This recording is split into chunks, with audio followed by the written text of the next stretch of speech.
Okay, that should do it.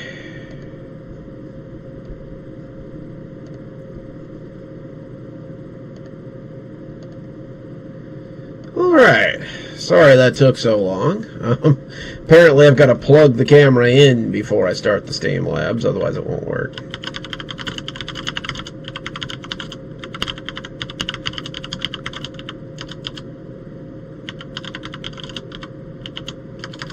Oh, good point, Blondie. I've got to look up the Jeopardy music there.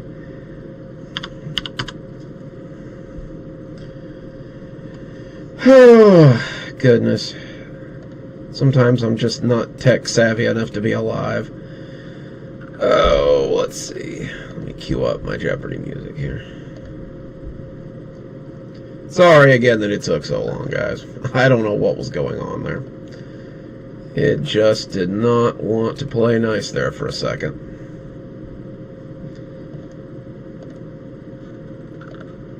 Somebody had unplugged my camera, probably me, and so when I tried to go in and do it, it decided to not do it. We'll get it figured out then.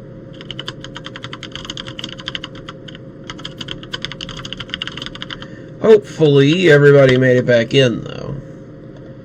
I hope.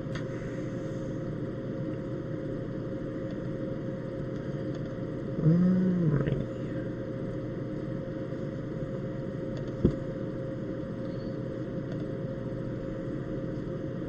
Gotta make sure we get the right one here.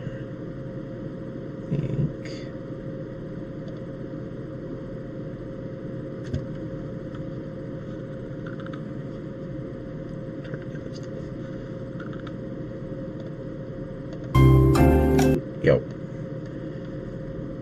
Alrighty.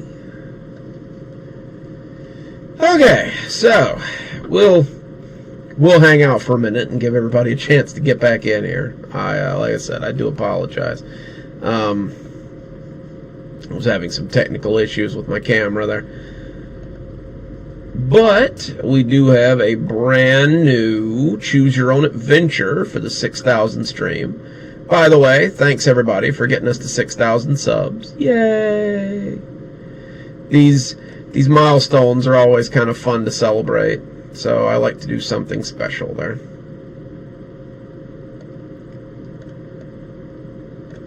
But yeah, it's been pretty busy over here lately, just moving and signing stuff and doing stuff. You know, it's been hectic. My last day at work is Tuesday, so I'm excited for that too.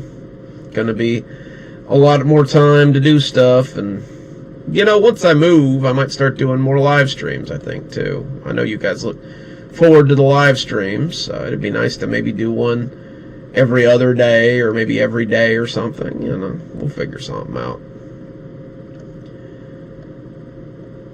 Give everybody else a chance to get back in.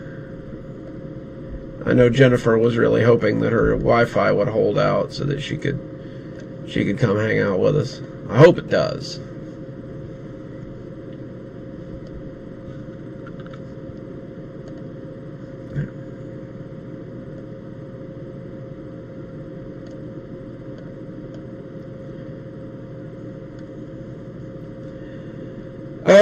Let's see. I've got to do most of the living room, most of the kitchen. I've got a lot of packing to do.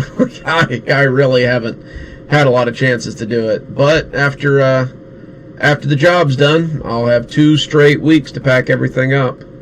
Most of it's going to be cleanup. My oldest son is moving out to go stay with some friends. He's 18 though, so that's pretty normal activity. But once he moves out, I'll be able to start cleaning his room and getting stuff out and all kinds of fun stuff. Yeah, it's a lot of work. I had forgotten how much work there was in moving. It's been a while. I guess we moved here about 10 years ago. About a decade. Dang. Didn't think I'd ever leave again, but you know how life is sometimes. Oh, we keep gaining a few here and there. We had like 6 viewers. I think our little hiccup might have scared some of them off, but that's okay. We'll do what we gotta do.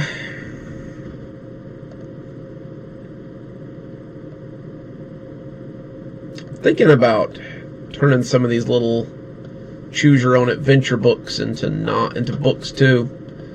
I think they'd be pretty cool. I like them. I like doing these little choose your own adventures. They're kind of fun.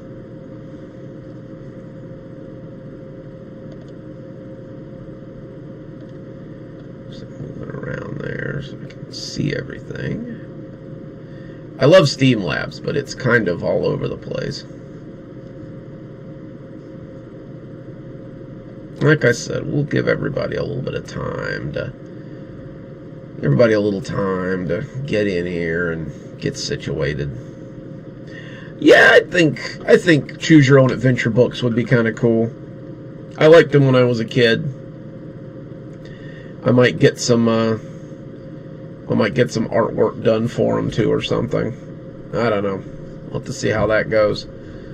That way it's not just words, you got a little bit of visual there too, which is always nice.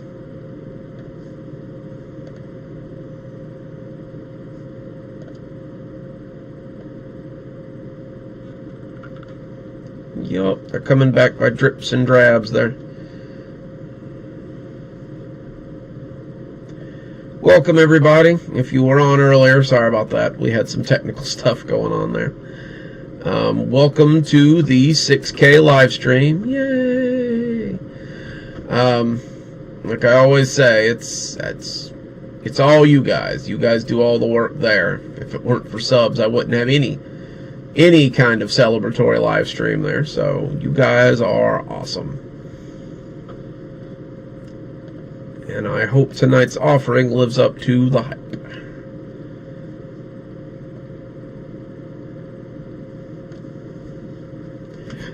I don't know if you can see over my shoulder there, but I've actually got a cozy horror for next week compiling in the background of the other computer there.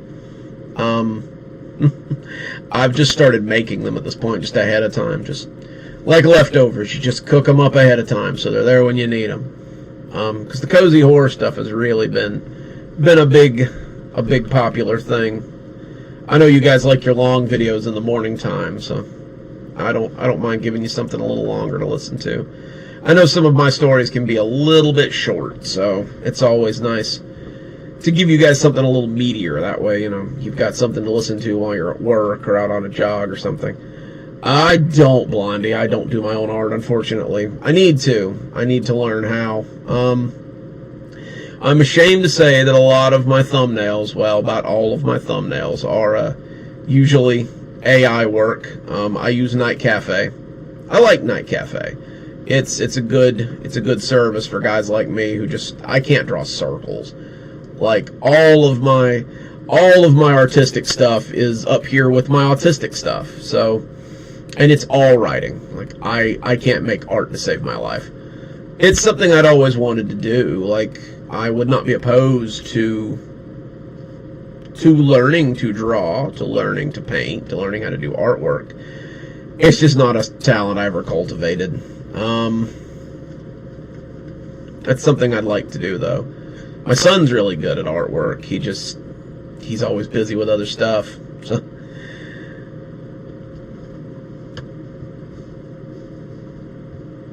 It does. It takes a lot of practice. Like I said, just before long, I'll have lots of time to do art and stuff, I guess. So I won't have any more excuses not to pick up a brush, I guess. I've got a lot of projects that would be a lot easier if I had my own art. Like there's a lot of stuff I can't wait to work on for once I'm retired and everything. I've got a lot of stuff I've had on the back burner that it'll be nice to finally get it out and doing something.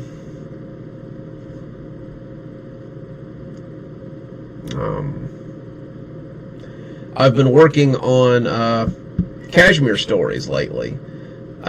Just the ones I keep talking about that I want to do on Wednesdays in the future. So I've been working a lot of that.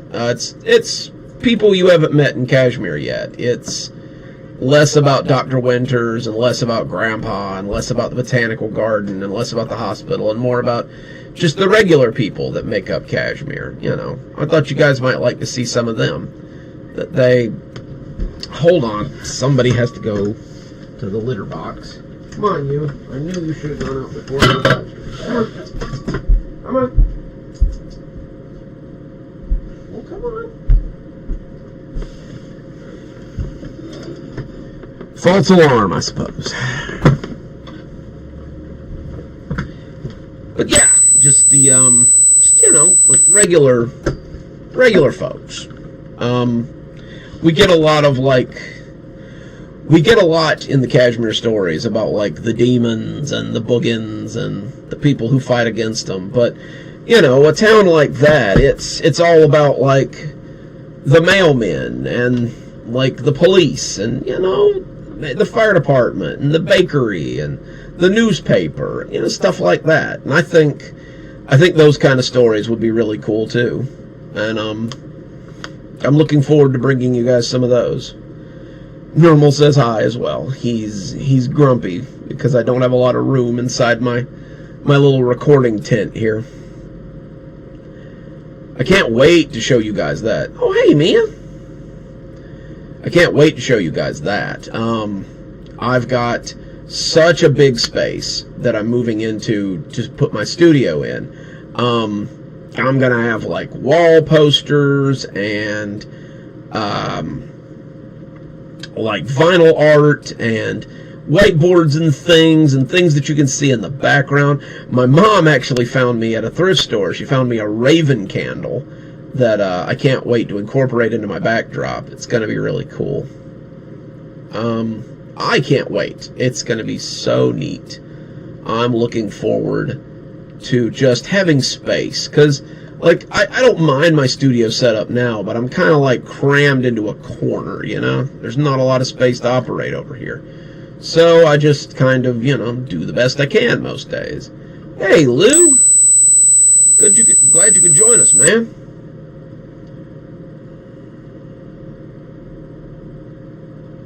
Uh-oh, I didn't read about that.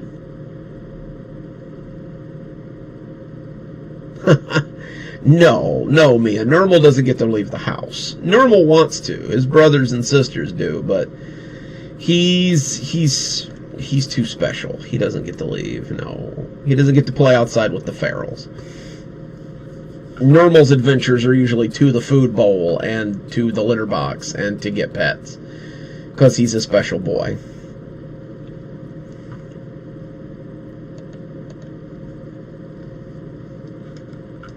Yeah, there's a lot of scary stuff happening over there.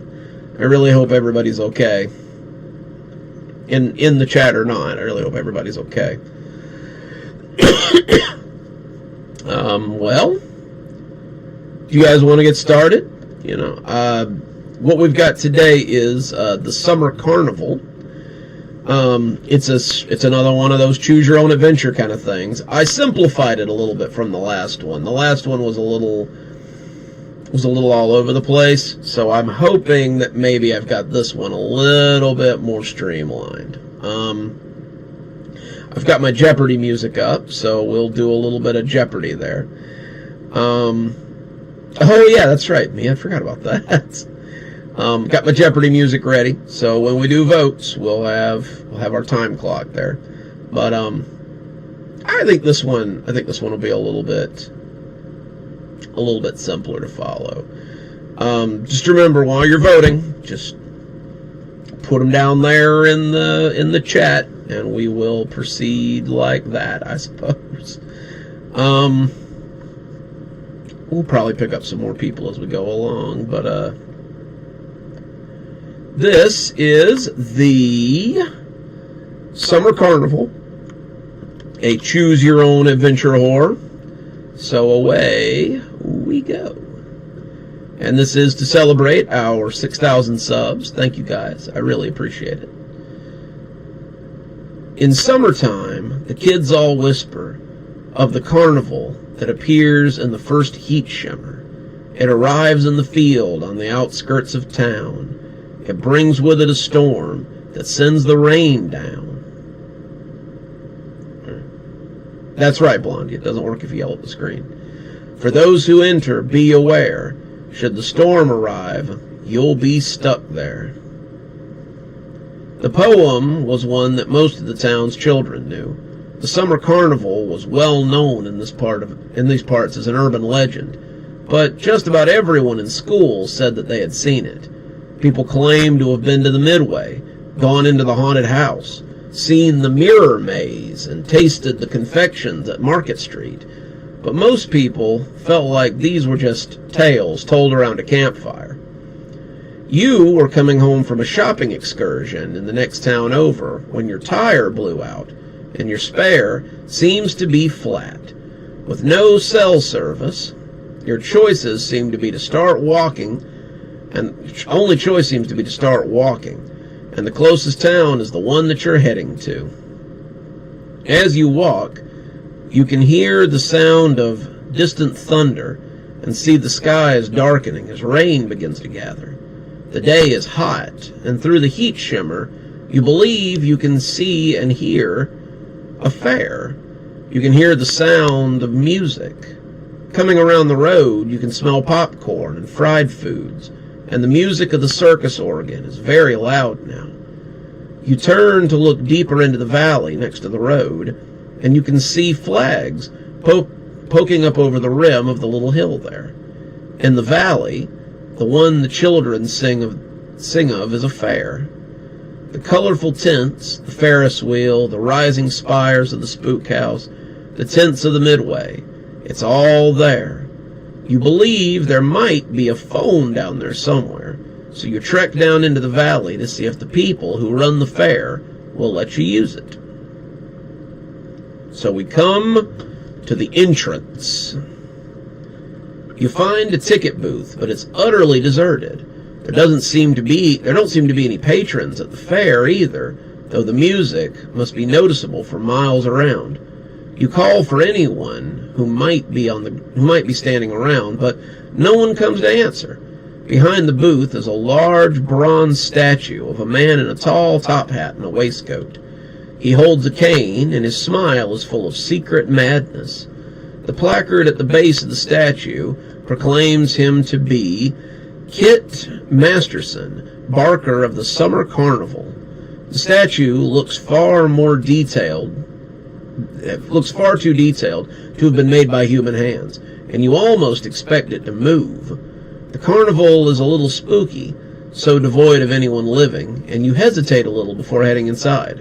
Are they open yet? You don't see any signs saying they aren't, so you head inside and approach the statue.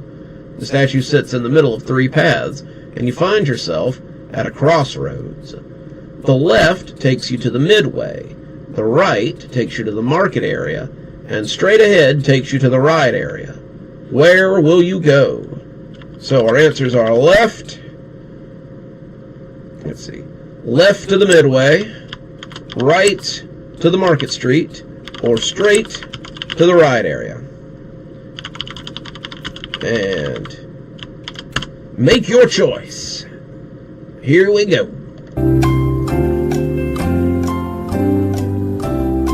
Hitting you guys with choices right away.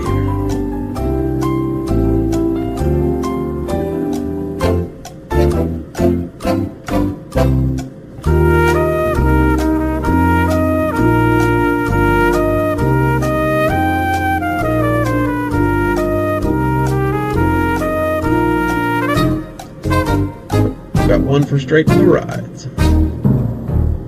2 for straight.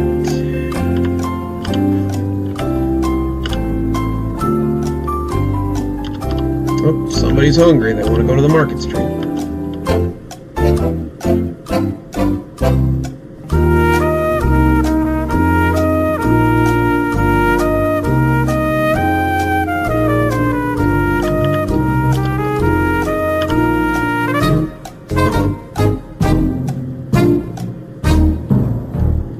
Oh, we've got a tie at the moment.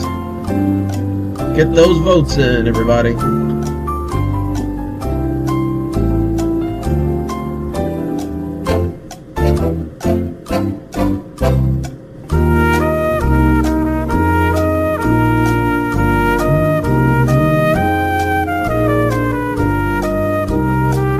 I think that's all the votes we're likely to get. So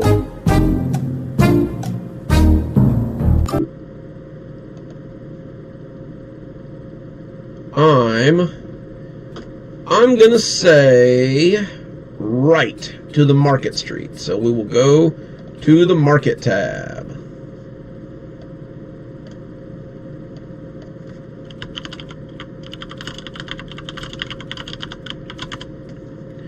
Alrighty, so we're going to go to the Market tab.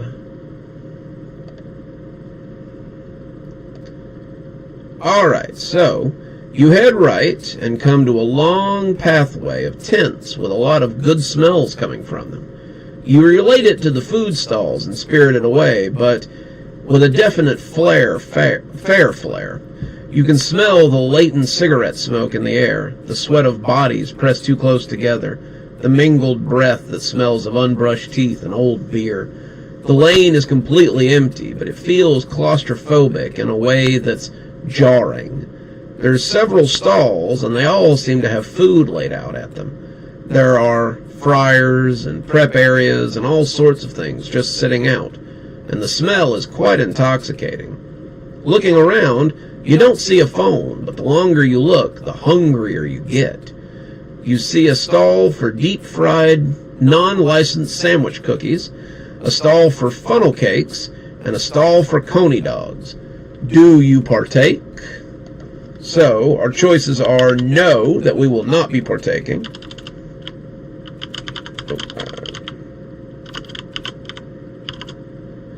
Or funnel cake, or coney dogs, or deep-fried cookies. So, make your choice. Vote now.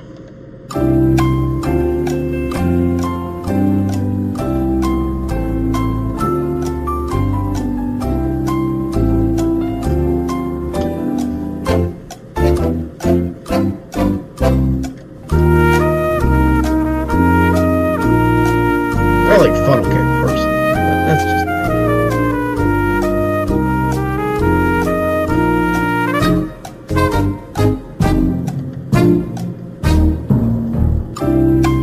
we got 2 for coney dogs so far. I think if we get 1 more for coney dogs, we'll probably just go with that. So far it's 2-0 to 0.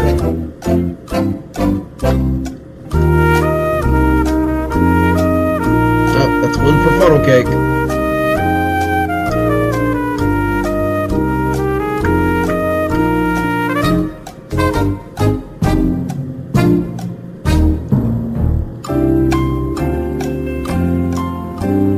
Oh, 2 for funnel cake. We need a tiebreaker. Who's breaking the tie here? For those of you just joining us, we're reading The Summer Carnival, which is a choose-your-own-adventure story. So the vote's going on if you want to vote with us. We're voting on the next way to go. We seem to be encountering a lot of ties today.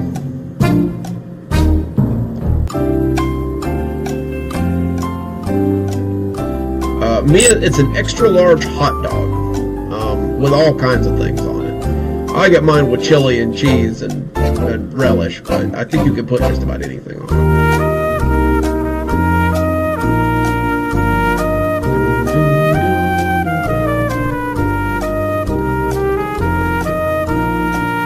I'm not gonna lie, I don't know how to spell it, so I think I spelled it with an IE. But we find ourselves tied again, so I'm gonna go with funnel cake this time. I like funnel cake. So we're gonna go to the funnel cake tab. The funnel cake smells amazing, the top looking freshly sugared as it sits on its paper cradle. You pick it up, feeling the warm, crisp dough as it shudders under your hand. Before you take a bite, you look and feel the snack drop from your hand. What you have hold of is a tangle of worms, and as it hits the ground, you hear someone tutting behind you. Uh-oh. Rising from the end of the lane is a man in a tall top hat with a cane and a fancy suit. You realize it's the man from the statue at the crossroads, and he smiles at you wickedly. Wasting food, especially food you haven't paid for, is a sin, my friend. But don't worry, you can work it off at the carnival. Come with me, we'll get you started. So, it's vote time, vote time. Do we run, or do we work at the carnival?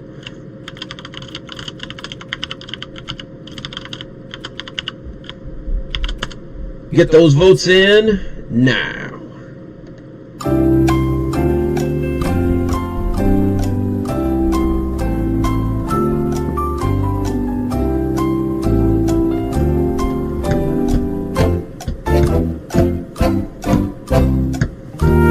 Oh, Lou says run, so Blondie wants to work at the carnival.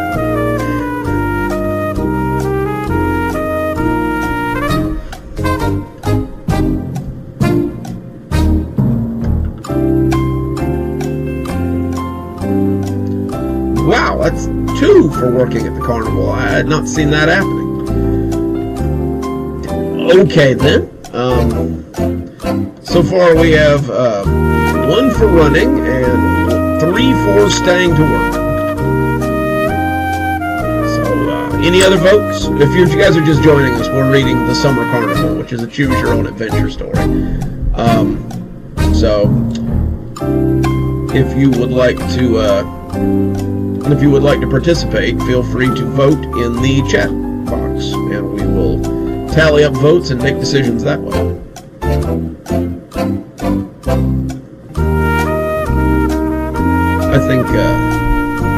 I think the working for the carnival pretty well has it. Hello, by the way, Michael. Thanks for joining us. So, working for the carnival.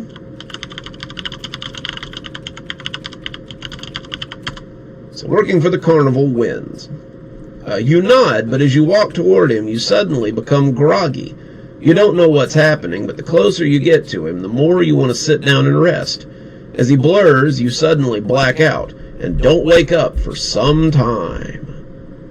So now we have to go to part 2, which is Trapped. I had a cousin that was a carny. He said it was pretty fun. I think he just really liked meth. Oh, I can't talk about that on stream. Never mind. But that's just a guess. Anyway. So, we have been knocked unconscious, and now we go to the next part.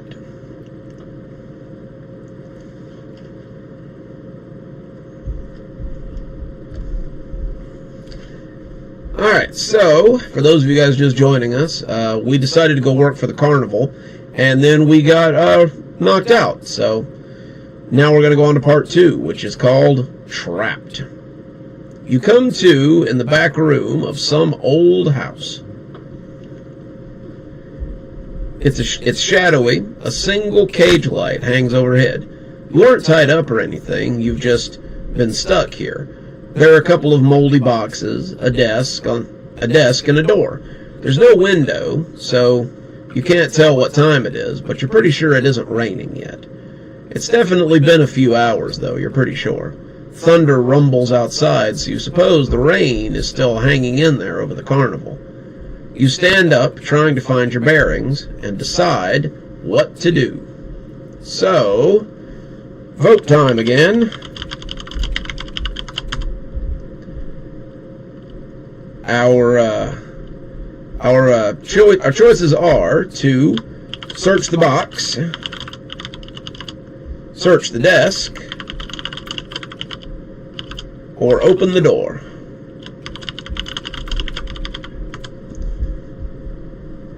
Choose now.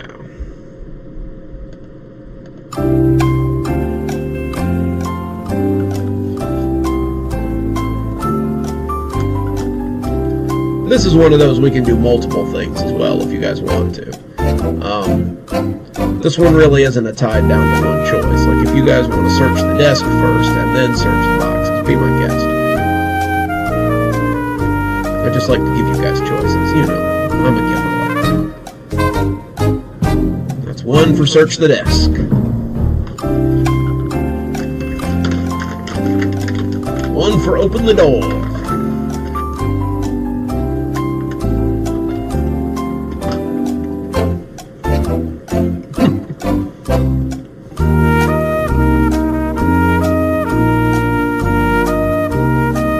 That's 3 for desk so far.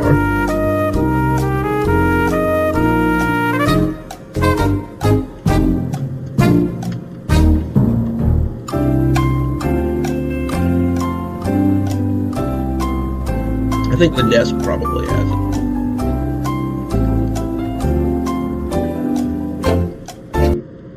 Alright, well we are going to search the desk then. So, the desk is an old roll-top desk, the kind that you might see in a bank or at the turn of the century. Inside are some papers, including a newspaper article about how Kit Masterson's Carnival of Wonders burned down in the late 50s. It's hard to see, but luckily you find a flashlight in the desk that works. So remember everybody, now we have a flashlight. Let's see. It's the old crank kind, and the dim light of the flashlight lets you read the article. The Kit Masterson Carnival of Wonders is tragically burned down. After 5 days of fun and wonder, Kit Masterson, dressed in his usual Barker attire, was set to put on the most thrilling show of his life. And this writer supposes he did. He was ringmastering in the circus tent they set up at night for the Wonder Show when a fire started near the animal pens. No one is certain whether it was arson or just bad luck, but the only casualty seems to be Kit Masterson and his carnival. The whole place burned to the ground, and his body was still atop the ringmaster's podium when the fire department found him. A tragic end to a giant of a man. This must be why the carnival comes back again and again, and you slip the article into your pocket for later, along with the flashlight. Alrighty, so next up we have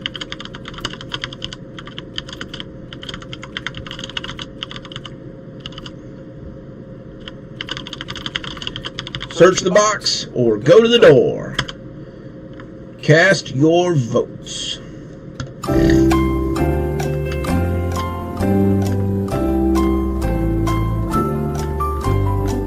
I hope you guys remember that you have a flashlight, by the way, too. But I'm sure that flashlight will come in handy at some point. I see a box. 2 for box. 3 for box. If you guys are just joining us, by the way, we're reading The Summer Carnival, which is a choose-your-own-adventure book. So, you know, if you want to play along, be sure to vote down in the chat there. Yep, I'm pretty well seeing a box. The box seems to have won it, so we're going to search the box. You don't really want to put your hands into the moldy old box, but you don't seem to have much of a choice if you want to search it. Inside, you find a collection of old junk, some flyers, some trash, and a couple of rusty old tools. One of these is a pry bar, and you put it in your pocket for later. So remember, gang, you got a flashlight and a pry bar, which may or may not come in handy later. So keep that in mind. So the only thing we're left with is the door. So now it's time to go look at that door. You head for the door, and it opens creakily onto a creepy hallway. You don't know what's going on outside, but you hope the sun hasn't set yet as you head down the hallway and into whatever this place is. It kind of looks familiar as you go, and you get a funny feeling that you're being watched. Oh, hey Pegalicious. I missed that you had joined us, but thanks for joining us. kind of looks familiar as you go along, and you get a funny feeling that you're being watched. As soon as you come out of the office, you notice that you can go either right or left. So make your choice.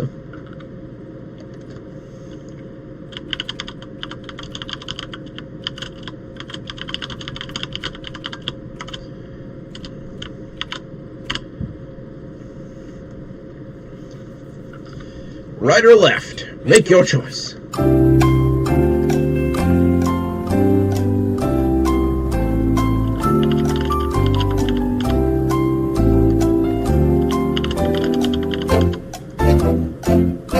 One for left, one for right, two for left,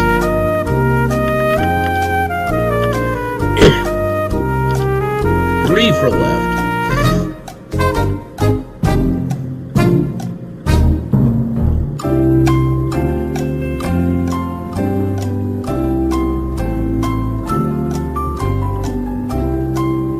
four for left. I think the lefts have it on that one. Alright, so it appears that we are heading left. So we're gonna go left. Let me get the left prompt out here. Alrighty. You head left, thinking that the exit must be close. You turn down the hall and come to a circular room with a round floor. The floor looks like a pie, each piece a different color with a different number. In front of each of the numbers is a door, and the sign hanging from a skeleton on the ceiling is pretty clear what must be done. Choose a door and seal your fate. 4 doors lead to escape. 8 doors lead to terror. Make your choice. Choose a door to open. Well, first, we have a choice to make. Do we want to vote time? Do we want to go back? Or do we want to open a door?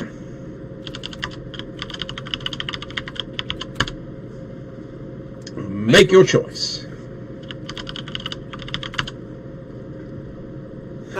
One of these days.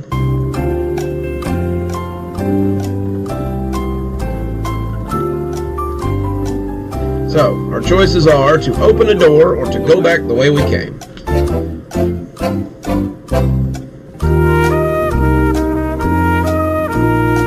We got 1 for open a door. Up, up.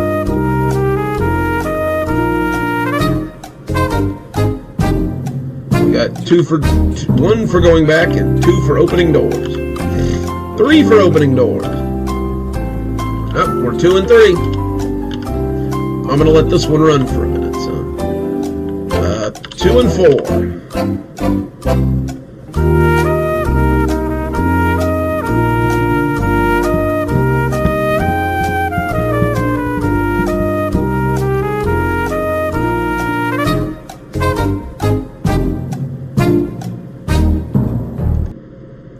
Alright, I think the doors have got it. So, now we just have to choose a door.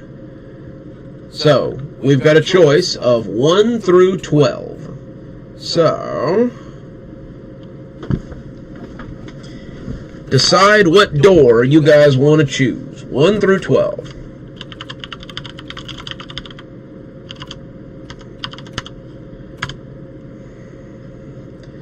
And that's where we'll decide where we're going. Choose a door. 1 through 12.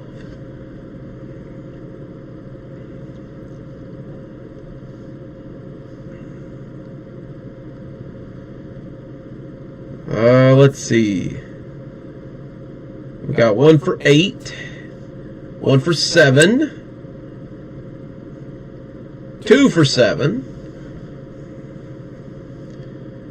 Yep, I think the 7s have got it.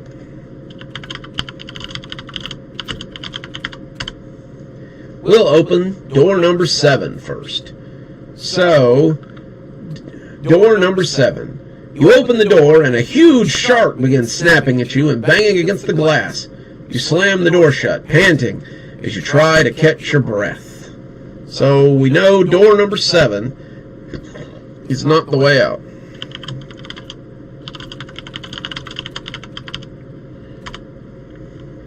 So, shoot. So we gotta choose another door. Let's choose another door. For those of you just joining us, we're reading The Summer Carnival. It's a choose your own adventure. So if you'd like to play along, put your choices in the chat box and see if we can escape from the carnival. Yes. I wrote a bunch of this over the course of 2 days, so like, you know, we're just kind of going along. I wanted to do something special for 6,000 subs, so these usually go over really well. People like to have a choice in their horror. Let's see.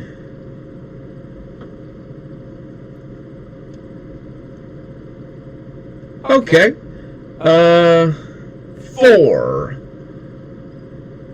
Alright, 4 is actually an escape route. You step into the door, which turns out to lead to an open pit that turns out to be a slide. You feel yourself propelled through pitch darkness and are put out unceremoniously onto the grounds outside the haunted house. You escaped! Yay!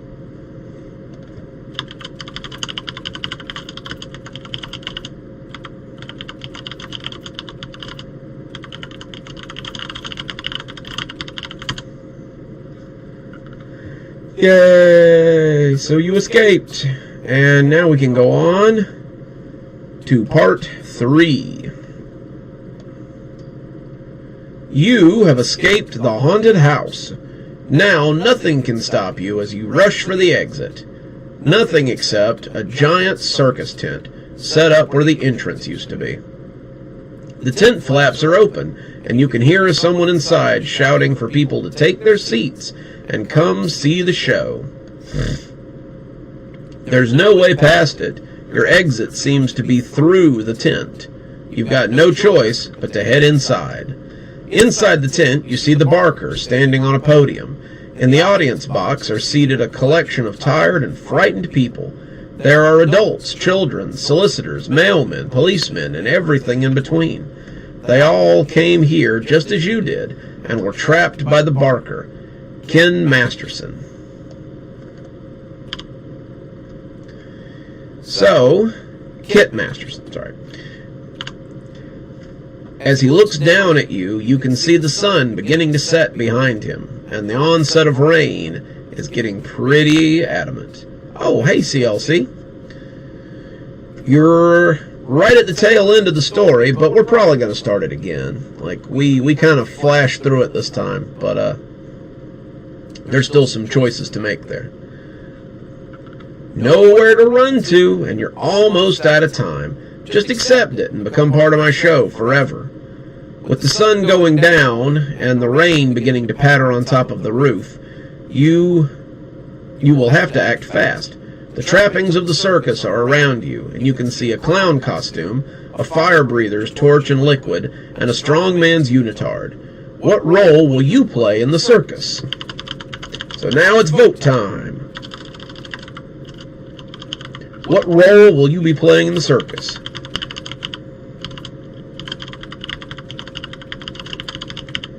Strongman, fire breather, or clown. Cast your votes.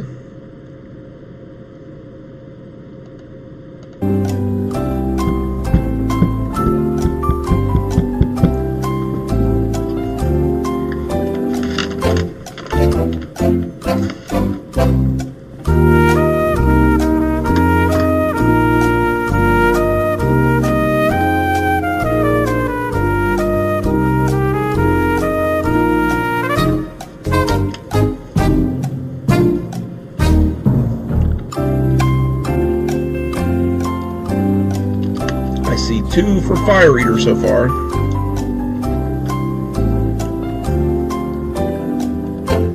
One, 2, and 1 so far.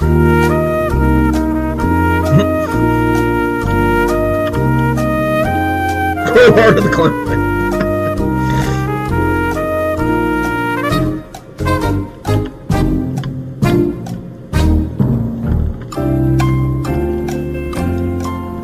that would make sense. Just chuck the pry bar at him. So far, we're tied between Fire Eater and Clown. Though Strongman still has one vote.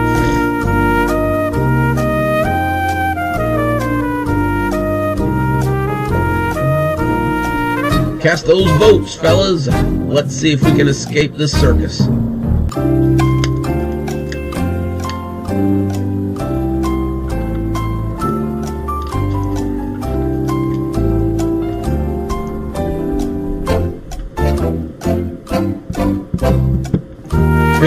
Seconds. Oh. Fire Eater's up to 4 now. It looks like Fire Breather's probably got it.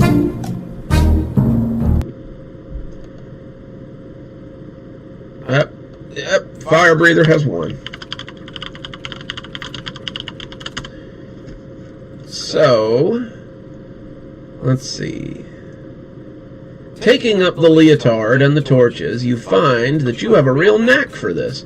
You begin making huge plumes of flame to the delight of the audience. Yes, what a spectacle, the barker says. You keep at it, making longer and thicker streams, but suddenly you lose track of where you are.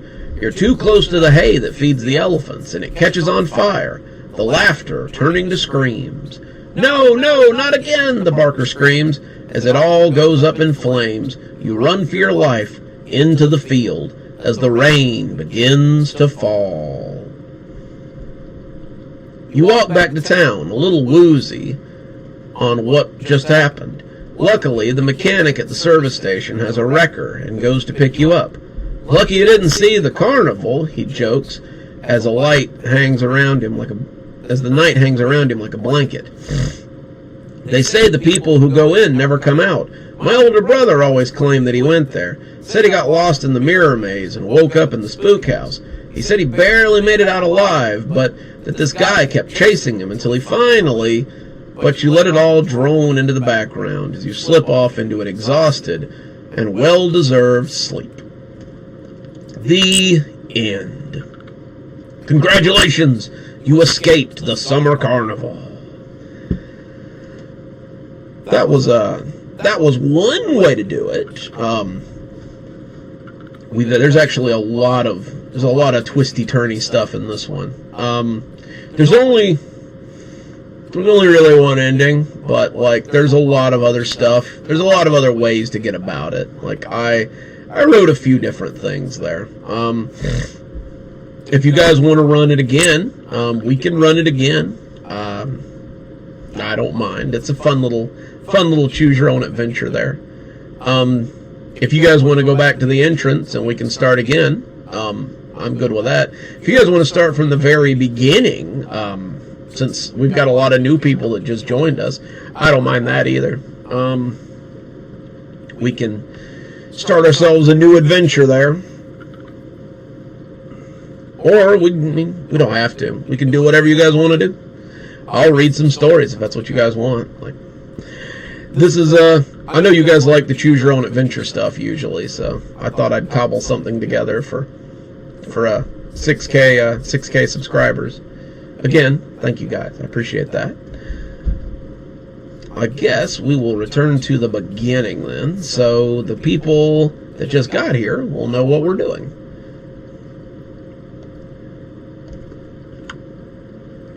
Alright, so in summertime, the kids all whisper of the carnival that appears in the first heat shimmer. It arrives in the field on the outskirts of town. It brings with it a storm that sends the rain down. For those who enter, beware. Should the storm arrive, you'll be stuck there. The poem was one that most of the town kids knew. The Summer Carnival was well known in those parts as an urban legend, but just about everyone in school said that they had seen it. People claimed to have been to the Midway, gone into the haunted house, seen the mirror maze, and tasted the confections at the Market Street. but most people felt that these were just tales told around the campfire. You were coming back from a shopping excursion in the next town over when your tire blew out and your spare seems to be flat. Lost track of it again there. With no cell service, your only choice seems to be to start walking. And the closest town is the one that you are heading to. As you walk, you can hear the sound of distant thunder and see the skies darkening as rain begins to gather. The day is hot, and through the heat shimmer you believe you can hear a sound like music. Coming around the road, you can smell popcorn and fried foods. The music of the circus organ is very loud now. You turn to look deeper into the valley next to the road, and you can see flags poking up over the rim of the little hill there. In the valley, the one the children sing of, is a fair. The colorful tents, the Ferris wheel, the rising spires of the spook house, the tents of the Midway, it's all there. You believe there might be a phone as you trek down into the valley to see if the people who run the fair will let you use it. You find a ticket booth, but it's utterly deserted. There doesn't seem to be any patrons at the fair either, though the music must be noticeable for miles around. You call for anyone who might be around, but no one comes up to answer. Beyond the booth is a large bronze statue of a man in a tall top hat and a waistcoat. He's holding a cane, and his smile is full of secret madness. The placard at the base of the statue proclaims him to be Kit Masterson, barker of the Summer Carnival. The statue looks far too detailed to have been made by human hands, and you almost expect it to move. The carnival is a little spooky, so devoid of anyone living, and you hesitate a little before heading in. Are they open yet? You don't see any signs saying that they aren't, so you head inside and approach the statue. The statue sits in the middle of a three-way path, and you find yourself at a crossroads. The left takes you to the Midway, the right takes you to the market area, and straight ahead will take you to the ride area. Which way will you go? Welcome, everybody that's just joining us. We're reading The Summer Carnival, which is a choose-your-own-adventure horror story, and we have just come to our first choice. Do we go left to the Midway? Do we go right to the Market Street, which is where we went last time? Or do we go straight ahead to the ride area?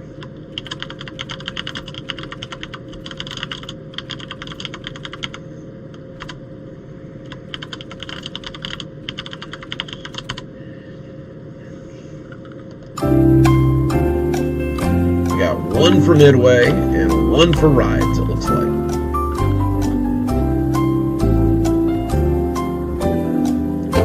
That's 2 for rides and 2 for Midway.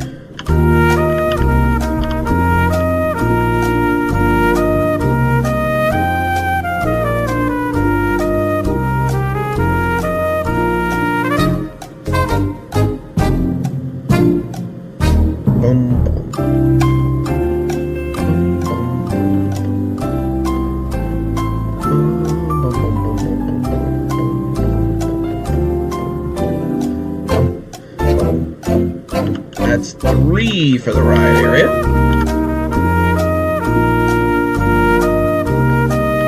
Three for the Midway. 4 for the rides.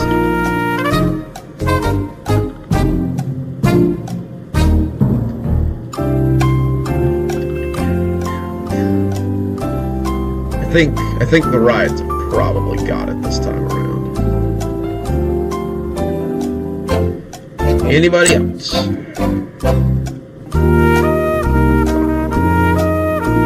seconds.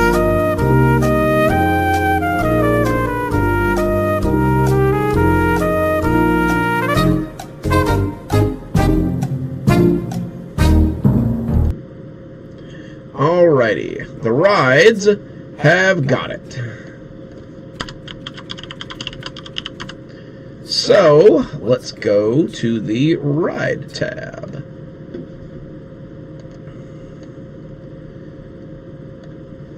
Hi, Chris. If you're just joining us, we're reading Summer Carnival, a choose-your-own-adventure horror story, and we're just about to go to the ride area. So settle in, it's going to be fun. You go forward and find yourself in the ride area. You see a tilt-a-whirl and a scrambler and the usual collection of fair rides, but most of them seem to be running constantly. They never stop, but no one seems to be riding them. Even so, it feels like you can hear the distant sounds of people laughing and screaming as they ride the rides. You feel the movement of those around you, people jostling and running as they go from one ride to the next. But the only two things not in motion seem to be the haunted house and the mirror maze. You don't see a phone anywhere here either, but as you turn to go, you think you see someone walking into the mirror maze. Just from a quick glance, you think it must be a workman, and you call out to them before heading in that direction. He doesn't stop, and you're forced to go into the maze or turn around. So, vote time. Are we going into the maze or turning around? Cast your votes.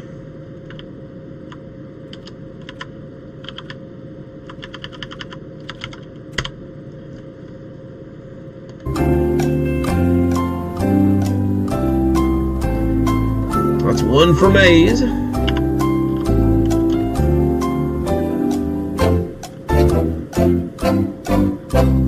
Uh-oh, that's never good, Peg. 2 for maze.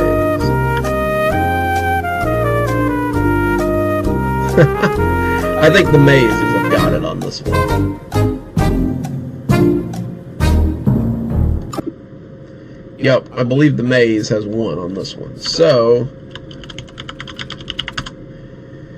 we will be going into the mirror maze.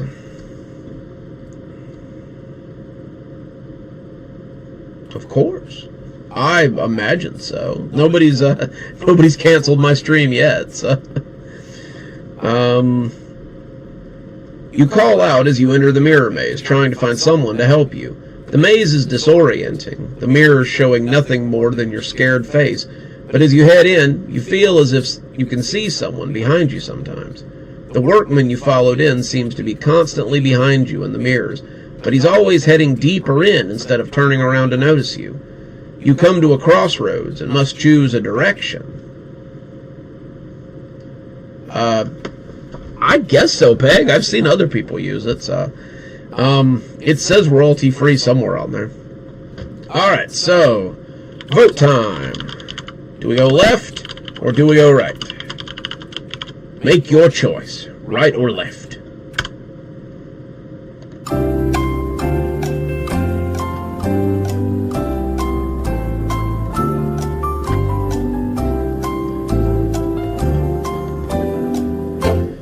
One for left, 2 for left, 3 for left.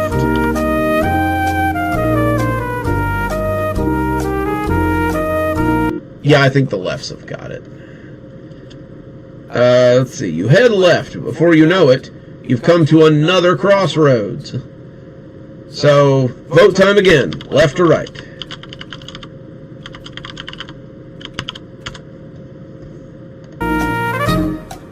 This is a different left or right, so, you know, completely different thing.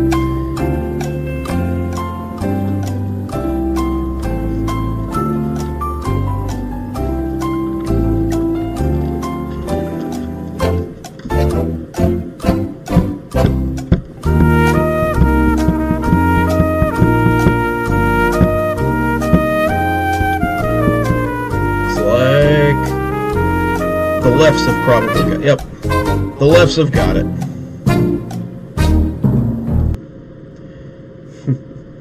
Alright, so you are becoming a little more frantic now. As you head left, you feel like something is following you.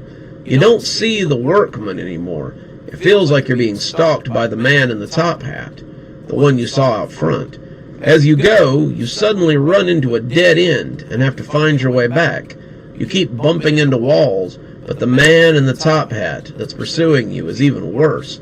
You run into a wall pretty hard in your haste, and when you look up dazed, you see him standing over you before you black out. So now, we return to part 2.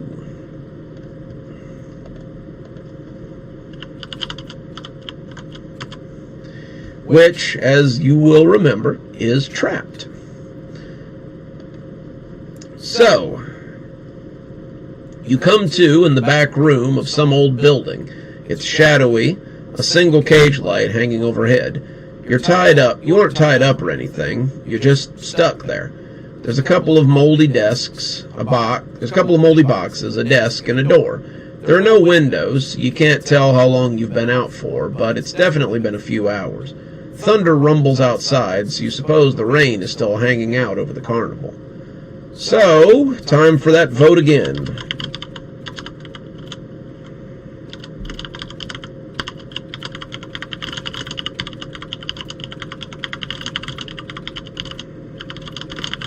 Do we search the boxes, search the desk, or go to the door? Cast your votes now.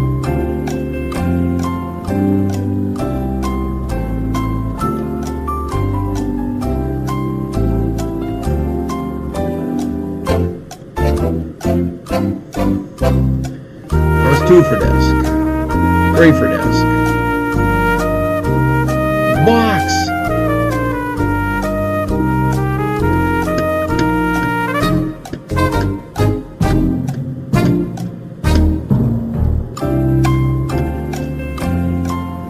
I think the desks have got it. Okay. So, the desk is an old roll-top desk, the kind that you might find in a bank at the turn of the century. Inside are some papers, including a newspaper article about how Kit Masterson's Carnival of Wonders burned down here in the late 50s. It's hard to see, but luckily you find a flashlight in the desk that works. It's the old crank kind, and the dim light gives you just enough light to read by. The Kit Masterson Carnival of Wonders has tragically burned down. After 5 days of fun and wonders, Kit Masterson, dressed in his usual Barker's attire, was set to put on the most thrilling show of his lifetime, and this writer supposes that he did. He was ringmastering in the circus tent they set up at night for the Wonder Show when a fire started near the animal pens. No one is certain whether it was arson or just bad luck, but the only casualty seems to have been Kit Masterson and his carnival. The whole place burned to the ground, and his body was still atop the ringmaster's podium when the fire department found him. A tragic end to a giant of a man. This must be why the carnival comes back again and again, and you slip the article into your pocket for later, along with the flashlight. So now you have a flashlight. So, do you guys want to search the box or go for the door?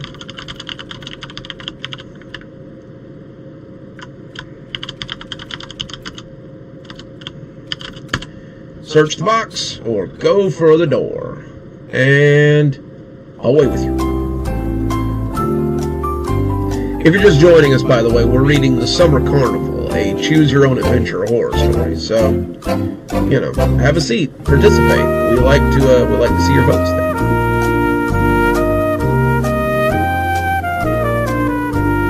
That's 4 for boxes so far.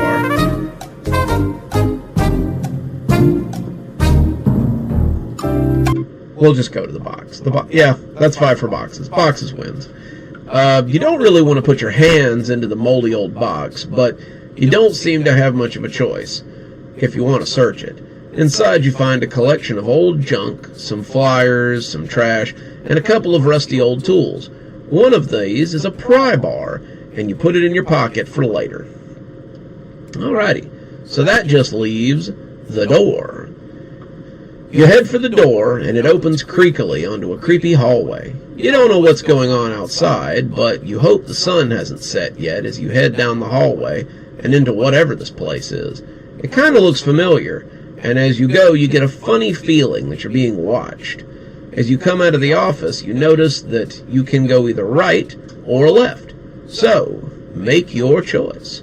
Now, last time we went left, so y'all figure out what you want to do there. Do we want to go right or left? Make your choice. Right or left? Begin. To the right, to the right. 2 for right.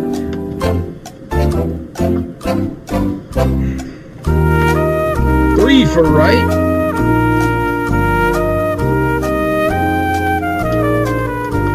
1 for left.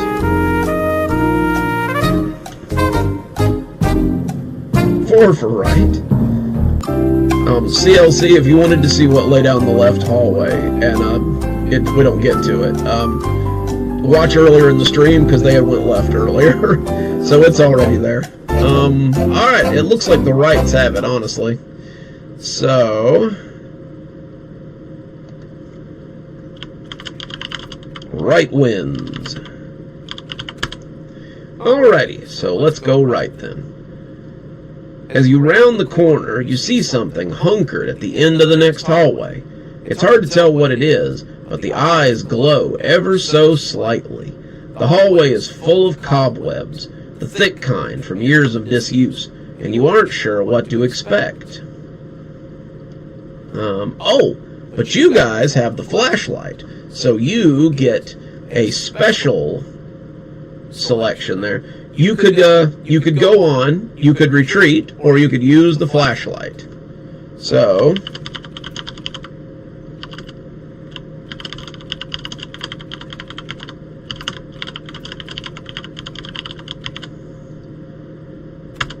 make your choice. Do you want to go on? Do you want to retreat? Or do you want to use the flashlight?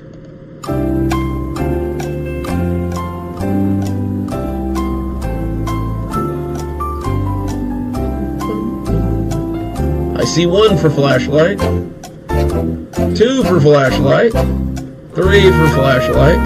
I think the flashlights have got this one. We're just going to call that a flashlight.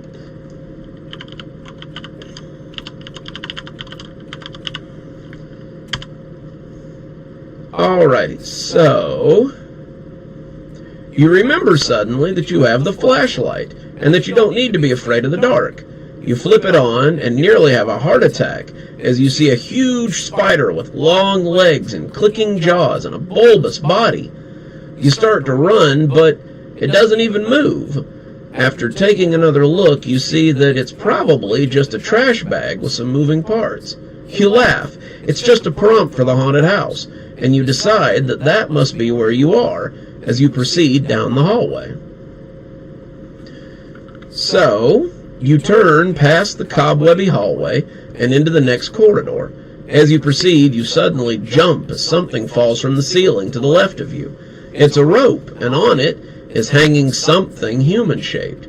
It looks like a skeleton, the bones hung together with leather bindings, and as you stumble away, another one comes down, then another, and soon the hallway is filled with falling skeletons. You run, stumbling as they bump into you, and when you round a corner, your heart is racing.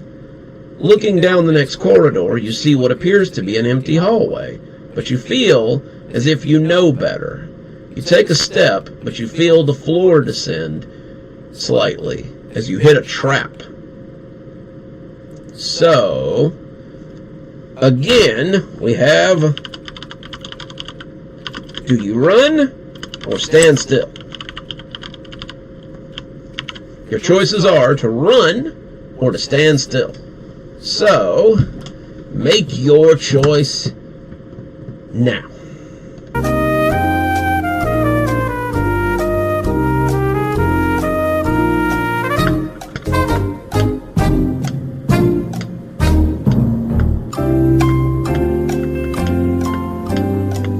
I got 1 for stand still.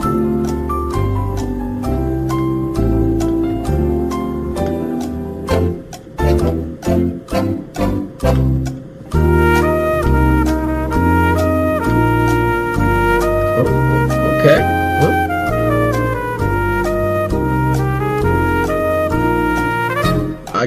I guess the stands have it there. Alrighty. Well, you tip backwards into an open pit that turns out to be a slide. You feel yourself propelled through pitch blackness and are put out unceremoniously onto the ground outside the haunted house. You escaped! Yay! You escaped the haunted house. So look at that. So we can proceed to part 3. You guys are really good at this. Like, man, you guys keep escaping. It's really good. Let's see. You have escaped the haunted house. Now nothing can stop you as you rush for the exit. Nothing except a giant circus tent set up where the entrance used to be. The tent flaps are open and you can hear someone inside shouting for people to take their seats and see the show. You have no choice but to head in. Inside the tent, you see the Barker standing on a podium. In the audience box are seated a collection of tired and frightened people. There are adults, children, solicitors, mailmen, policemen, everything in between. They all came here just as you did, and they're trapped here by the Barker, Kit Masterson. As he looks down at you, you see the sun beginning to set behind him. Nowhere to run, and you're almost out of time. Just accept it and become part of my show forever. With the sun going down, you have to act fast. The trappings of the circus are around you, and you can see a clown costume, a fire breather's torch and liquid, and a strongman's unitard. What role in the circus will you play? So last time you guys chose the fire eater. So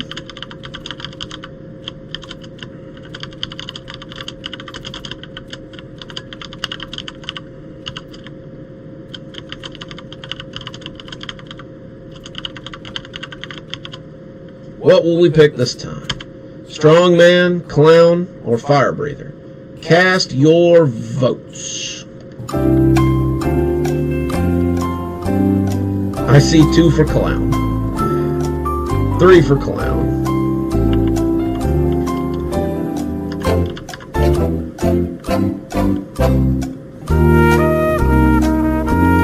So far it looks like we're clown here.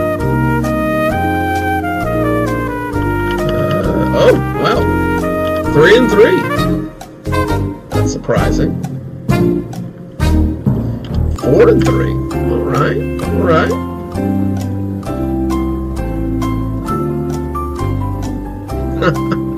Maybe for 10,000 subs I'll go buy a unitard, but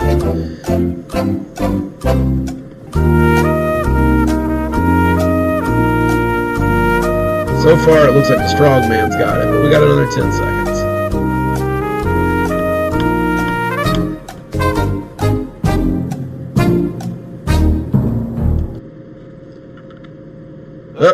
Strongman's got it, it looks like. So, you slip on the unitard and find the weight easily lifted. Excellent, the Barker yells. Excellent. Finally, we have our strongman. The crowd cheers and you begin to lift and work your routine. You pick up the dumbbells, the kettlebells, lifting all of them with ease, and the crowd goes wild as you feel yourself setting in and beginning to enjoy your work. As you lift your weights, you notice that the center beam looks a little weak. On a whim, you toss the weight at it, bringing the house down as you flee from the falling tent. You escape just as night begins to fall and the rain comes with it, and the cries of the Barker follow you out into the empty field. That's okay, Peg. The unitard seems to be doing most of the work. You walk back to town, a little woozy on what just happened. Luckily, the mechanic at the service station has a wrecker and goes to pick you up. Lucky you didn't see the carnival, he jokes, as night hangs around him like a blanket. They say that people go in there and never come out. My older brother always claimed he went in there. He said he got lost in the mirror maze and woke up in the spook house. He said he barely made it out alive, but that this guy kept chasing him until finally he... but you let it all drone in the background as you slip into an exhausted but deserved sleep. The end. You guys escaped! Yay! I had faith in you guys. Oh. So yeah, that was the Summer Carnival. There are a few more different paths. Like, mostly it's just choices. You know how these things are. It's just choices. But I hope you guys enjoyed it. It was a lot of fun to do.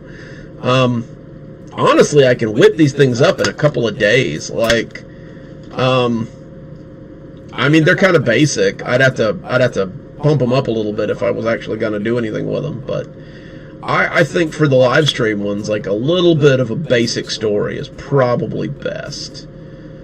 Yeah, these are a lot of fun. Again, I want to thank all of you guys for 6,000 subs.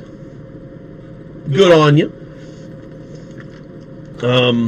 We've got a little bit of time, honestly. If you guys have any burning questions that you want to ask about stuff, go right ahead. I'll take most any questions. As long as it's not about the mortuary stuff, I can't really answer most of those. But yeah, no, if you guys have got story questions and stuff, don't feel too bad, CLC. I'm kind of broke right now, too.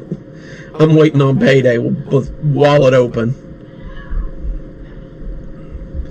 I know, Christiana. I hadn't done one in a while, but someone had brought one up in a live stream, and I decided to try to do it. Like, I was like, it can't be that hard, you know. So I figured I'd do one, and usually they started coming out pretty good. Like, we did one a couple of weeks ago, about a camping trip, on a haunted house at a camping trip, which came out really well. Yeah, I can read to you guys if that's what you want. I've got some stories in the queue. I don't think you guys have heard yet. Sure I do. Let's see. But yeah, if you guys have got any like questions about anything, I'll gladly answer them.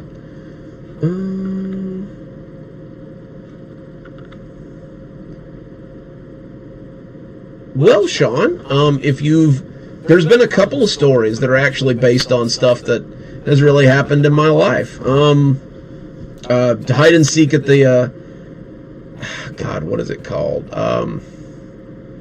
There's a story about hide and seek in a haunted house that happened when I was a kid. There's another one called Shadows on the Walls that happened when I was a kid.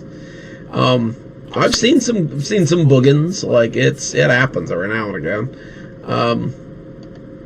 But yeah, I've definitely I used to, that story about how we smelled smoke in a house when I was in a paranormal society, that happened too. Like, I was in a paranormal society in college for a while.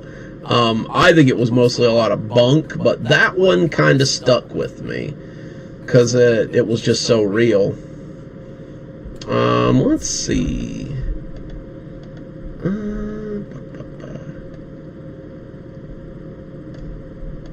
I've got a good one. You guys can tell me if it's good, I guess. I guess I don't really know. It's a newer one that I wrote. It's got kind of a goofy premise, but I think it's pretty good. Oh, I've definitely had some sleep paralysis, Blondie. I don't like it, but it happens more than I'd like it to. So, you know, not much you can do about that. Oh, my son has night terrors too. Hang on. Let me find that one.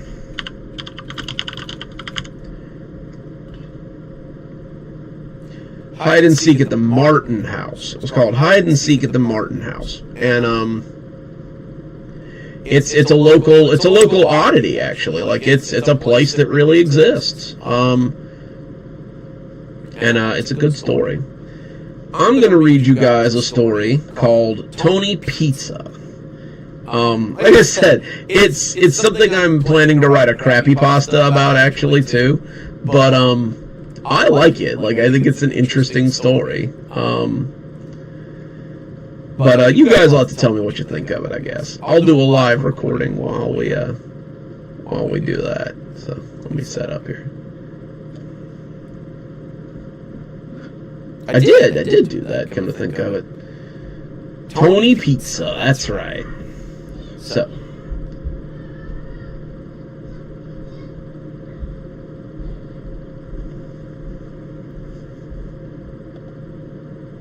My boyfriend has always had bad luck with nicknames. He calls me Shrimp or Hot Stuff, or for like a week straight he called me Tender Toes, but now he started calling me the worst nickname ever. He calls me Tony Pizza. Why Tony Pizza? I asked him, but he just shrugged. Why not Tony Pizza? At first, I was a good sport about it. It made no sense, but what of it? Sometimes things just don't have to make sense. Soon, however, our friends started calling me Tony Pizza. Hey, Tony Pizza's here, they would say, or, Yo, Tony Pizza! And it would annoy the crap out of me, but I took it. It was just a nickname, after all. It couldn't hurt me if I didn't let it. Sticks and stones, etc., etc. That's very loud on that end. Hang on.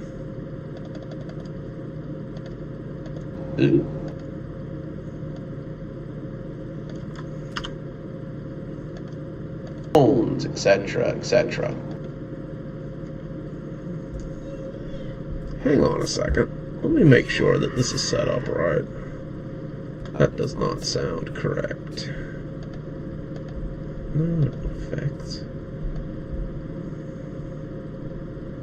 The coupon clipper killer? That sounds amazing. I kind of want to now.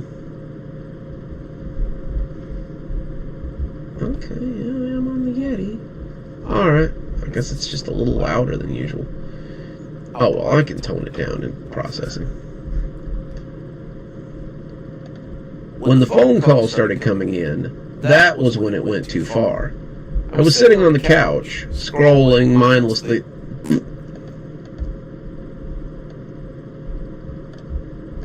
I was sitting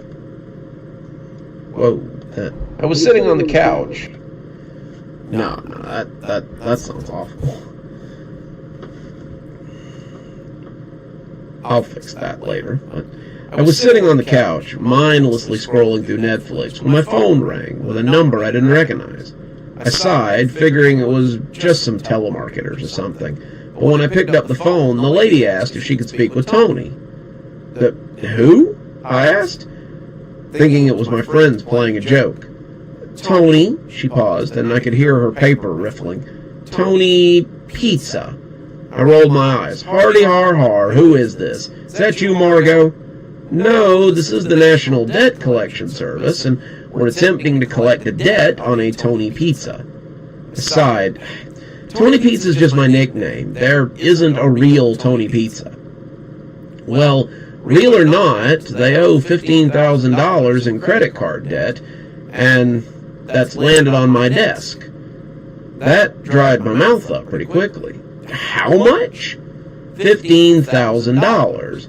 So are you Tony Pizza, then?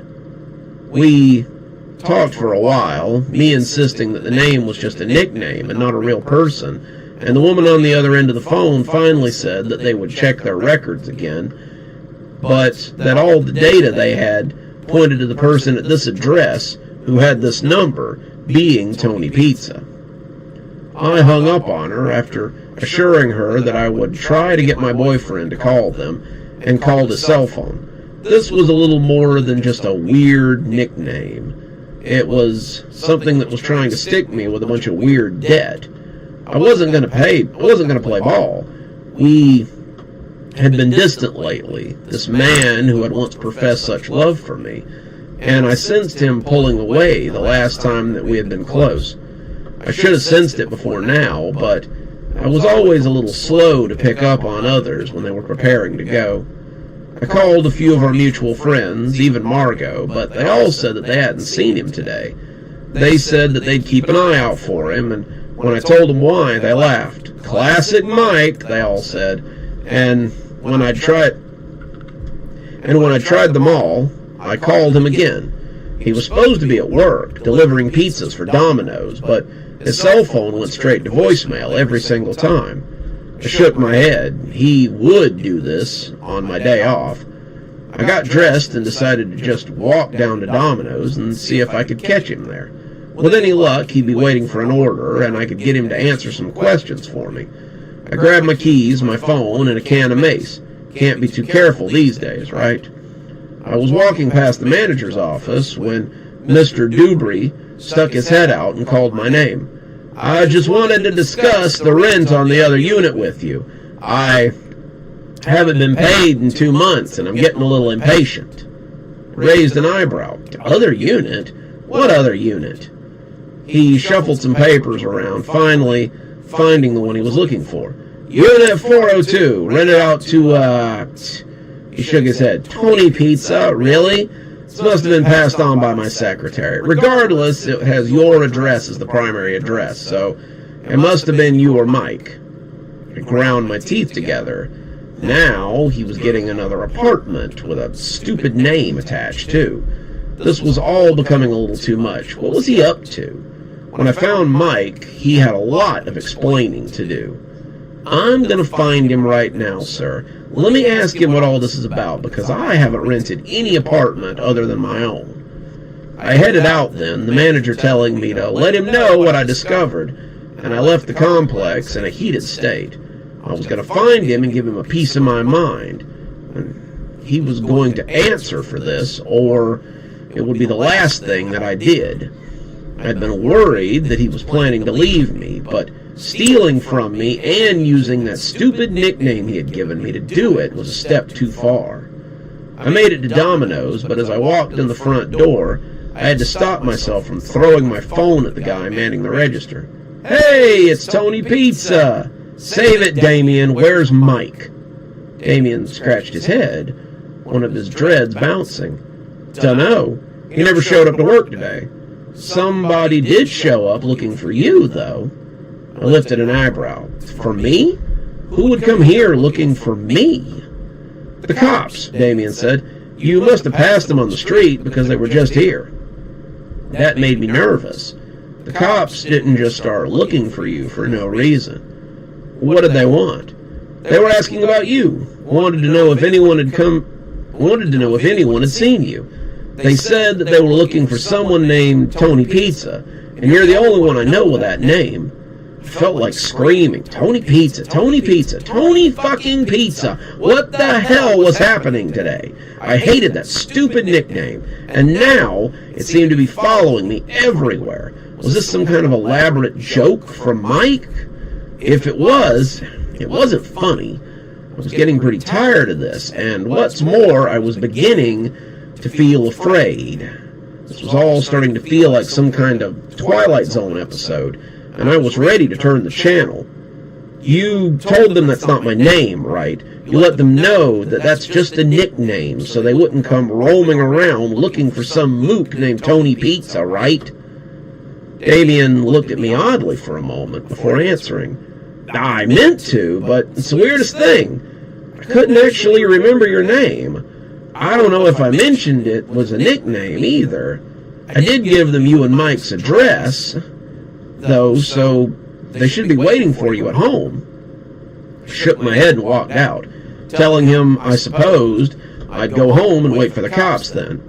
Couldn't remember my name. Damien and I had went to high school together. He had known me since elementary school, though I wouldn't say we had been friends. He was a burnout, but I didn't think his memory was that bad. As I walked up the sidewalk, my phone rang again, with a number that I didn't recognize. Turned out to be another bill collector, looking for Tony Pizza. They owed an agency about 12 grand. Nothing too crazy, and I let them know that I wasn't who they were looking for. They seemed pretty sure that I was, but I didn't have time to play with them. I hung up on them, but I'd no sooner gotten my phone back in my pocket than it rang again. This one was from a parking garage a couple of blocks from the apartment, calling to let Tony Pizza know that their car was going to be towed if they didn't come to pick it up before the end of the day. Oh, so now it was cars, too. Mike was really pushing it, and if the police were at my apartment, I was going to let them know about it. The cops were pulling up outside my apartment complex, and when they saw me, they asked if I was Tony Pizza.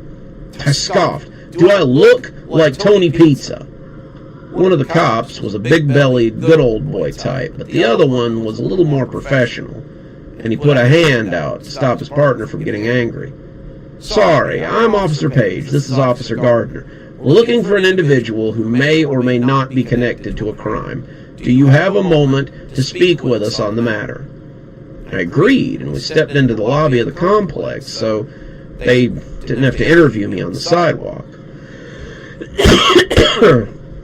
Excuse me. We received an anonymous tip this morning about a suspect who left the scene of, he weighed his words, a pretty nasty crime. The description we were given fits yours, and we were told that they heard the individual call the person Tony Pizza the night before. I sighed. That's impossible. I was in my apartment all last night. Officer Gardner started to say something, but Officer Page cut him off. Is there anyone who can verify that? I thought about it and shook my head. Mike had worked late last night, and I had been home alone until he got there at 11. He'd taken a shower and gone to bed after kissing me on top of the head. He said, I love you, which made me feel a little weird because he hadn't said that in about 2 weeks, but I'd said it back and put it out of my mind. It was one red flag amongst many, and I was starting to see them as they piled up. Someone decided to come join us. No, I guess my boyfriend could, but I can't seem to find him. I gave them Mike's information, and they wrote it down as they asked me more questions. What did I do for work? Did I own a car? Did I own a gun? On and on and on, until finally I asked what exactly they were looking for. They said they couldn't really tell me about that, but as Officer Gardner looked at the information I'd given him, I saw him poke Officer Page and whisper something to him furiously. Officer Page's brow crinkled, nodding before turning back to me. You said your boyfriend, Mike August, came home last night around 11. Yeah, he kissed me on the forehead and went to bed. I don't know what time he left for work, but he was gone when I woke up. I heard the jingling of cuffs as Officer Page reached for his restraints. I'm sorry, but I need to detain you until we can figure this out. I took a step back and saw the minute twitch of his free hand as he reached for his gun. Don't do anything foolish, please. We just need to detain you for your own safety. You aren't being charged with anything yet. We just have to follow protocol. I submitted, and I didn't seem to see much of a choice. I found myself led to a nearby squad car as I heard the manager ask if they wanted to see the apartment. I don't know what we would expect to find, Officer Gardner started, but the manager cut him off. No, I mean the other apartment. I have an apartment rented out under the name Tony Pizza, if you'd like to take a peek. Gardner and Page looked at each other, and Page took me to the car, as I kept repeating that 402 wasn't my apartment, and I'd never once been inside it. Officer Page put me in the back of the car, not saying anything, and as he closed the door, I was forced to sit in the back and wait for them to come back. The not knowing was killing me. The indecision and the unknown quantity of the apartment was driving me mad. What was in there? What would they find? More importantly, what had Mike been doing? I had to believe that this was something that Mike had been doing. Changing things, moving things, opening accounts in my name, and now he was preparing to disappear and leave me holding the bag. When Officer Page came back about an hour later, he looked decidedly green around the gills. "I need to search you," he said, arming sweat off his forehead. "We're taking you to the station. I imagine there will be a lot of questions." "Why? What did you find? What's in that apartment?" He pulled me roughly from the back of the car and took the few things I had in my pocket. My phone, my keys, but when it came to my wallet, he opened it and began to paw through it. Then he stopped suddenly, and I turned my head to see him looking at my ID card. His face darkened, anger spreading across it, and when he flipped my wallet around, he was practically shouting, "Why'd you lie? You could have just told us your name. Why waste our time since you knew we'd find out?" He had it so close to my face that I had to crane my neck a little bit to read it. But when I did, I felt my own face crinkle in confusion. Instead of my name, the ID card read Tony Pizza. It was all a blur after that. They took me in and booked me, and I was suddenly the prime suspect in 5 murders. All the victims had been killed in their homes by someone with a knife, and trophies had been taken. Those trophies, usually the nipples of his victims, had been found in the apartment. They'd been laid out on a piece of wall art that depicted a freshly made pizza and seemed to tie in with my new identity. I told them I had no idea about any of this, and while they never found any evidence that I was in the apartment or at the crime scenes, the connections were too many for them to release me. Another bit of evidence they found hit me hard too. The last victim, the one killed the night before they came to talk to me, was what had sunk me. The man was Michael August, and the picture they showed me was not the man I'd been sleeping beside for nearly 2 years. As I sit here and wait for my turn at court, I have to wonder if Tony Pizza wasn't the man I loved all along. And that was it. That was Tony Pizza. I hope you guys enjoyed it. I'm probably about to sign off for the night. Throat's getting a little scratchy there. And, gotta rest my voice. I got a big day of recording tomorrow. I think I'm gonna record a bunch of stuff ahead of time. But I do hope you guys have enjoyed the 6K live stream. Like I said, it's something we'll have to do a lot more often when I retire. I'll have to show you guys the new space I'm in, and we'll have to do some recordings, and you guys can see everything, and I think it'll be a lot of fun. But yeah, I think for tonight, we're going to call it quits. I know, okay, wasn't it? It was a crazy story. I don't know where I got the idea for it either. It just kind of came to me. Night, Peg. You sleep tight now. The rest of you guys sleep tight, too. Until next time, I'll catch you on the next stream. Dr. Plague, signing off. Have a wonderful evening.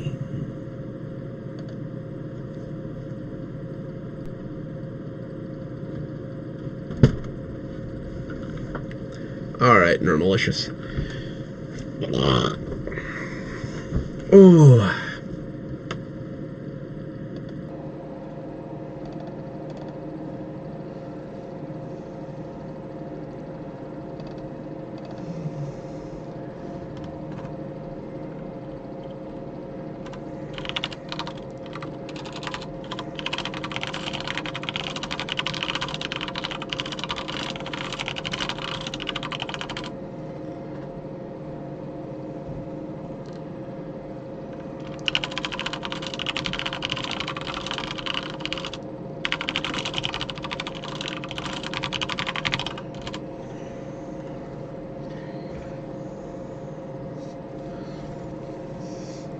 Yay tomorrow.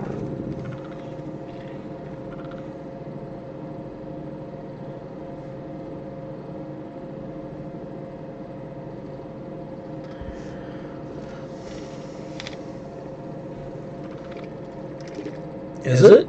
Is my mic open? I can't hear anything. That's weird.